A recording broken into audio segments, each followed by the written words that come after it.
Sabino désormais na YouTube. Hein? Il y a une chaîne YouTube sur côté Karawana.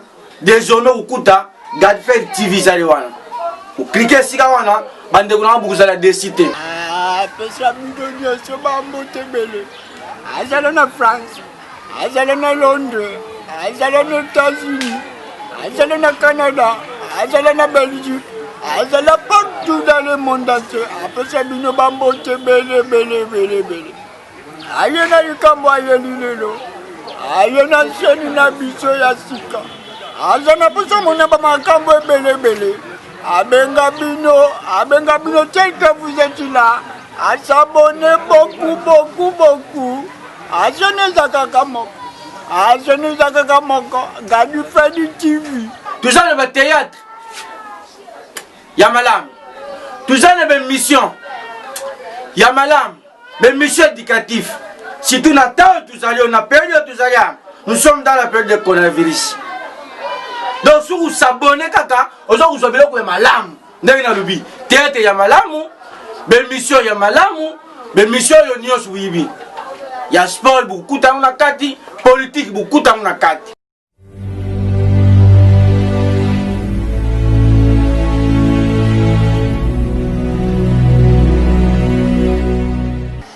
Ouais, merci beaucoup à nos fidèles téléspectateurs. Bonjour et bonsoir par rapport à temps émission Oye Komelibino. Et émission à la découverte des artistes. Tout yambaka artistes nyonso au salam salana yo bien artistes comédiens, artistes musiciens, artistes sculpteurs, peintres, ainsi de suite. Soko lingi bato bana li banda ya mboka bato basa partout dans le monde entier ba découvrir yo nulle part ailleurs quand une émission à la découverte des artistes et surtout il y a une seule chaîne où ils ont kati ya YouTube et ça kaka Gadifed TV. Je dis bien Gadifed TV yom toza liboso ya téléphone ya machine bisika no sali ozolanda ngai so bosani so kaka stylo na moi papier comme Gadifed TV c'est simple. Kotika na YouTube, ta recherche au sali, au monde qui a Gadifed TV, au s'abonner, au cliquer, au liker, comme vous disiez vous les Anglais, au liker, au cliquer na wana, au s'abonner massivement pour la découverte ça m'a belé où ils en na kati ya mboka na biso. Et semble tarder aujourd'hui, nous allons recevoir une grande dame parmi des dames, hein. Bino bato bozana poto bobenga kao, yekuna koto grande dame, yekuna koto artiste non. Je vous confirme que non muto azo pate Congo, azo sala ba film à danger, azo sala misala ya bien à Congo, c'est toujours une grande dame que je vous parle, la Donna.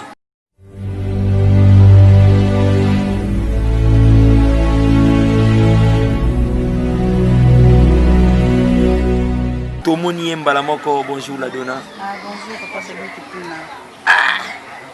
Très bien habillé. Hein? Merci beaucoup. C'est puisque tu es la Donna.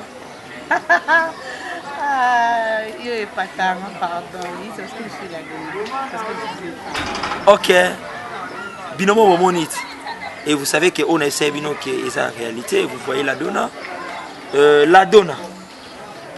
Avant de continuer, nous na bozindo il y a une question na biso. Tolito ibananu. Pourquoi la Donna? Ah, la Donna c'est une reine. La Donna signifie reine. Donc, la Donna, donc la reine. Pourquoi la reine? Pourquoi la reine? Tu n'es pas reine, nous sommes à la République démocratique du Congo. Tous na Royaume-Uni, tous na Maroc, kuna bazana ba royauté, mais une reine na Congo. Exceptionnel. Pourquoi tu as choisi ces noms-là? Question des hommes à midi. Bon, je n'ai pas choisi les noms parce que d'abord, mon nom, c'est Esther Yemon. Et comme Esther veut dire la reine, donc la reine Esther, c'est comme Ève, celle qui donne la vie, c'est une grande reine. Et en gros, on a qui paie reine. Donc, on a vu qu'à Esther, il ne va pas bien la reine Esther, c'est la Donna Esther. Donc, c'est plus que la reine Esther. Ok, c'est bien, merci. Je suis sûr que bateau ne soit Liban Mboka. Balandi baza déjà ya ko sepela sope to otanga kombo na ote bobenga kana ba numéro eza na ba écran na biso wana ya ngonde sala to lobela yo to kumisa ona peyo zali tolobela onenge bato ebele bazala bamboka misu neti fe nanga Rigo Simba na Montréal kuna na Canada malgré confinement mobile ya pembe nayebi kazolanda bon bato oyo nyonso baolanda bali bayeba Ladona uta wapi Ladona auta de nulle part. Ladona auta de nulle part. Déjà mutu mwa bima na ndenge na ye. Ladona azete ki na auta esika boye na sala boye Ladona mutu mwa bima na ndenge na ye. Bima ka boye Ladona. Mais où tu as pris l'initiative ya okoma comédienne obima no nulle part bazwa ote yo bima no nulle part malamo kozuli kanisi ya okoma comédienne. Oui, nazora kanisi ya okoma comédienne depuis jeune âge nanga. Avec moi mokie avec une école de dimanche tobandaki kosala bazoka bapoem banini epi tellement nanda oyemba l'église nzala moi mokie naye kokola naye kokota na troupe théâtrale moko ezalaki na église basaki par rapport ya babiloko église baévangélisation banini yango wana esala eke nazwa subu wana naye kokola naye kokutana mpe na bato mosusu oyo bayaki kointeresse ngaki na banda kosala théâtre et puis j'ai commencé un temps avec ma fille Mounouli, paix à son âme. Et un temps, il y avait des scènes de la caca et puis c'était maintenant à l'India Botani, le quoi Maïbo, le quoi Macabre, le quoi Minzo, le quoi comme il. Tu as fait combien d'années dans le théâtre? En personne, il y a la Donna, on a sali de une année, c'est depuis 2019. Depuis 2018, pardon. On a fait une initiative, il y a commencé la troupe théâtrale et puis en 2019, on a fait dans une année. Avant la Donna? Avant la Donna, il y a qui Maman Esther. Maman Esther a fait combien d'années? Avant la Donna, Maman Esther a fait quelques 3 années na scène et puis avec qui moi. Bon, aujourd'hui on parle de la Donna, on ne parle pas de Maman Esther. Il y aura une autre journée pour le de la Maman Esther.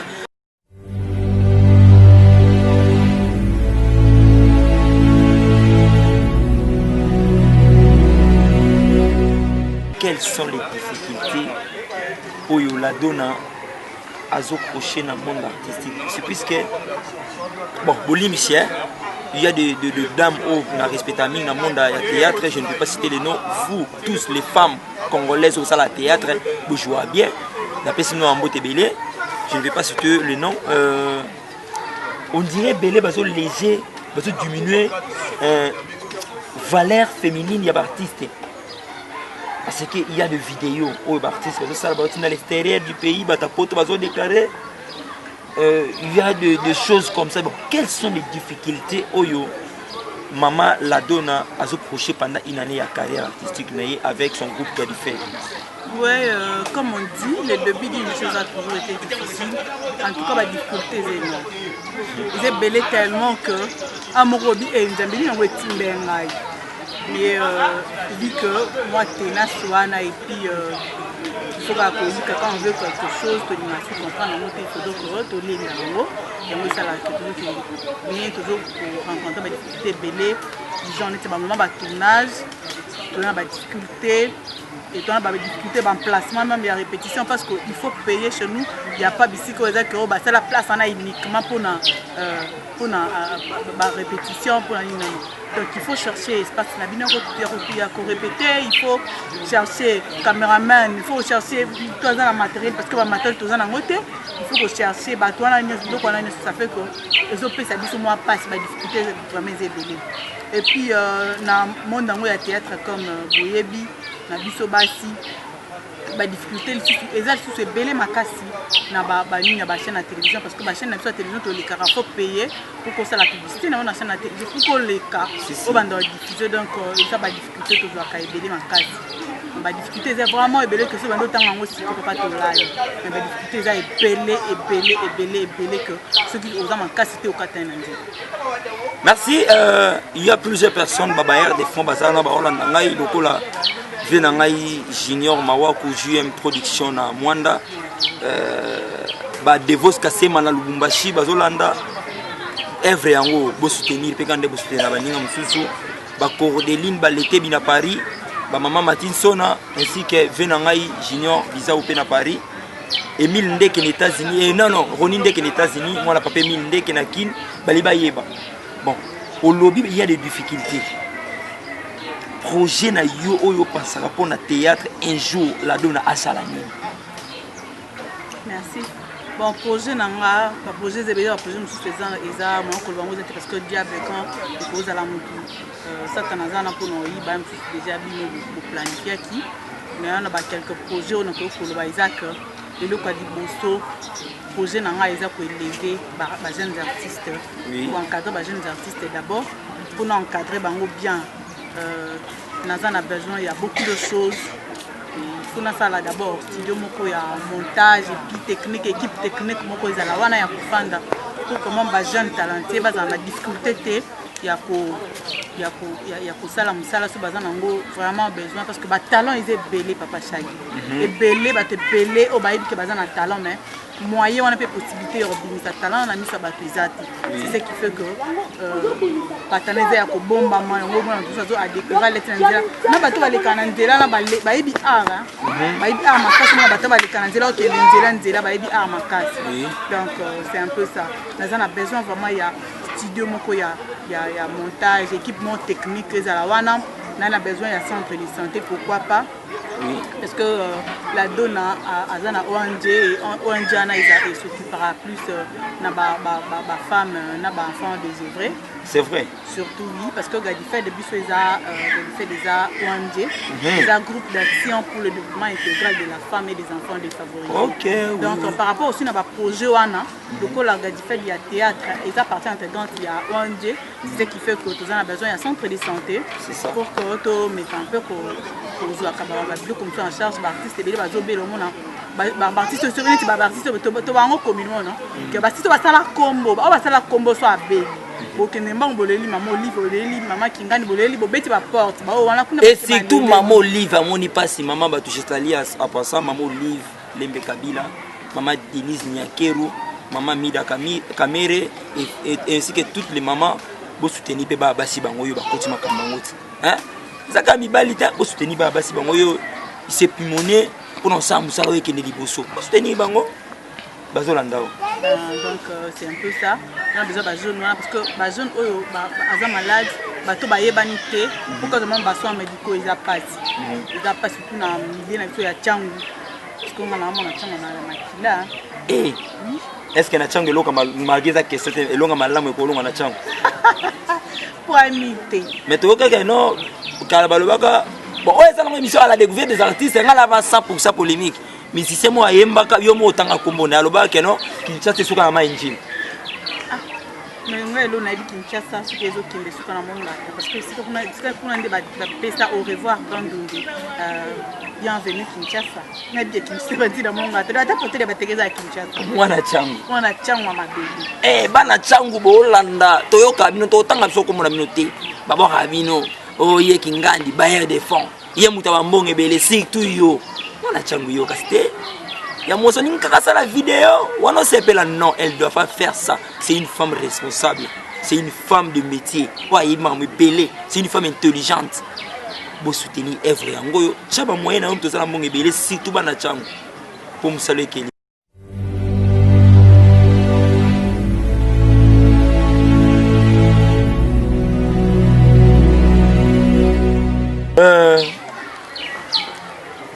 lelo oyo likambu ya piraterie bo tekate beaucoup mo kimi ya bino sur YouTube bon bango ba Hollande bino vous gagnez combien na YouTube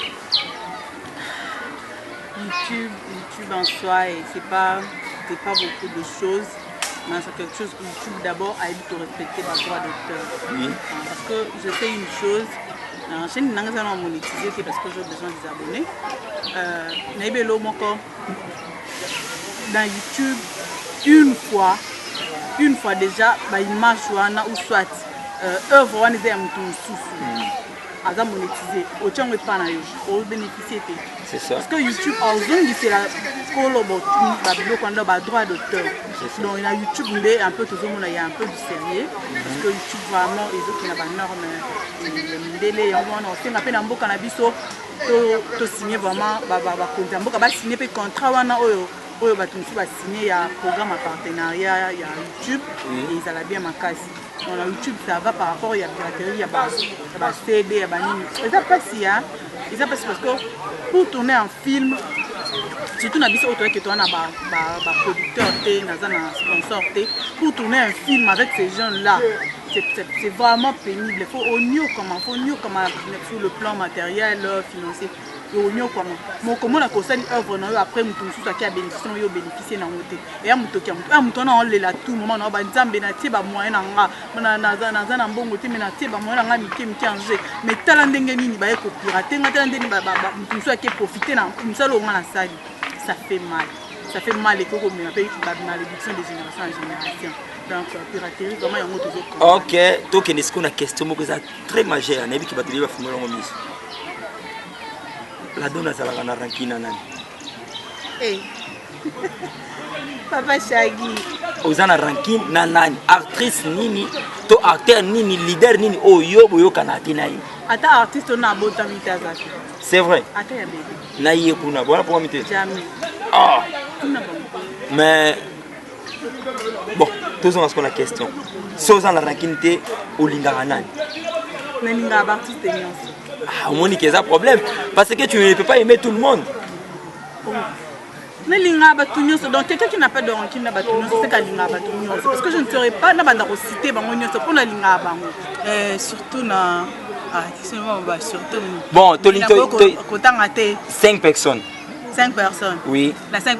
Sur la continent, 5 personnes, que 5 personnes de la lingaka, la lingaka, mais ce 5 personnes pour la émission, ils en attendent.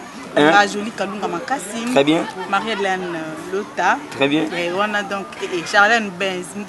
Nana Benz. Oui. Mais depuis, ça fait longtemps, tout le monde est sur la télé. Oui, tout le monde est sur la télé, mais Lingaka. Après Charlène Benz. Après Charlène Benz, Nalinga Belleville, c'est une jeune fille vraiment, ouais, vraiment dans ma Cameroun, puis dans mon pépinière, mon soussou. Après Belleville. Après ça déjà. Tout est coquité. Et tu as dit encore. Une personne, Otangi, Marie-Hélène, Jolie Kalunga, Charlène Benz et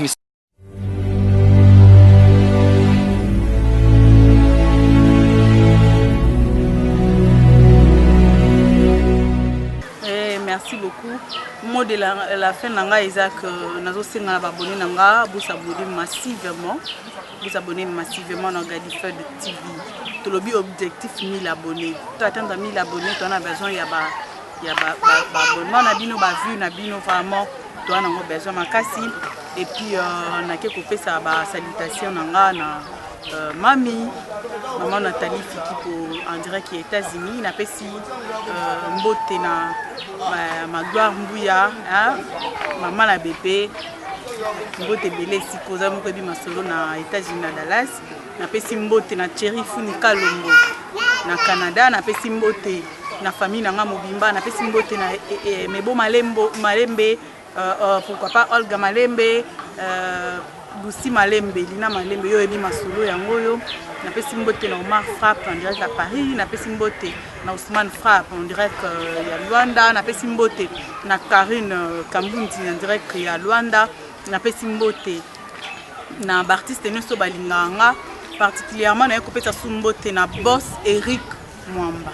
Et babiye akendara hier même ça fait ça 14 jours aux États-Unis aller retour à ça là bas jeté boss Eric Mwamba donc ba salutation no yangwana de bonnes choses toujours de la masolo kandenge to kanaki masolo yango to na besoin ba soutien ba tunyonso tunyonso wa linga la dona tunyonso za na besoin ko aider ba gens talentés la dona yo avant encadrer ba jeune to za na besoin ya soutien na bino to za na besoin ya ba part na bino na pesi mbote na pasteur Romano Masuku en tout cas ba prière na yo pe finance na yo et ça la soutien na kati ya Gadifed na pesi mbote na papa JR il est là conseiller na biso spirituel financier et puis artistique na pesi mbote lisusu na groupe Gadifed Mobimba et puis na ye kopesa mbote na ye kopesa mbote na Deo Mangoto ingénieur Deo Mangoto na pesi mbote na Jolie Kalunga maman Jolie Kalunga na biso bambote belé vraiment ba artiste nyonso na lingaka na pesi bino mbote sans oublier maman Tété qui se dit qu'il en direct à Paris na pesi mbote na famille nanga mobimba na Paris na pesi mbote na de Paris hein pasteur de Paris na en direct il y a Londres na pesi mbote belé vraiment et na sengi vraiment na bande ko na biso nous s'abonner on a bosani baraka na bosani yote na linga ko makasi parce que le temps presse et que le temps nous appartient pas bambote belé vraiment bambote belé na pesi mbote belé na bananga Allegra, il est là, on a pesi mbote na Benjamin, il est là, on a pesi mbote na Dandi, Ngoy Pindi, bananga na pesi mbote belé, vraiment na pesi mbote na Jonathan Madidi Deo, Mangoto, na pesi mbote na Laurent Mangoto, François Mangoto, Ruth Mangoto, pesi mbote pourquoi pas na Sylvie Moyo, Nana Moyo, un maître Babi, Yonde Muto Simbaka, côté Mambono se tali juridique, les ayons des conseils juridiques à groupe, c'est plus mbote belé vraiment. Continue à encadrer, continue à conseiller biso ndenge au conseil à kabiso, continue à na biso vraiment ezamala moningi. Bambote belé na bandeko na ngani so bisika ozali. Bambote belé en tout cas babino la dona alingi bino mingi tellement que il faut apprendre bino congé. Na pesi mbote yeso na bosani no me mangamu pardon. Na pesi mbote na fijo filiba kuba. Nandia Afrique du Sud na pesi mbote belé hein na pesi mbote na mama izi lukao mbote belé na pesi mbote belé makasi ayi papa bifle bivula ndire ya jobu na pesi mbote belé en tout cas wabino la dona yeyo na linga bino mingi na kuso na continuer bino aussi ça te po ba on a linga baleki tellement ebelé que moi na kata bango ezate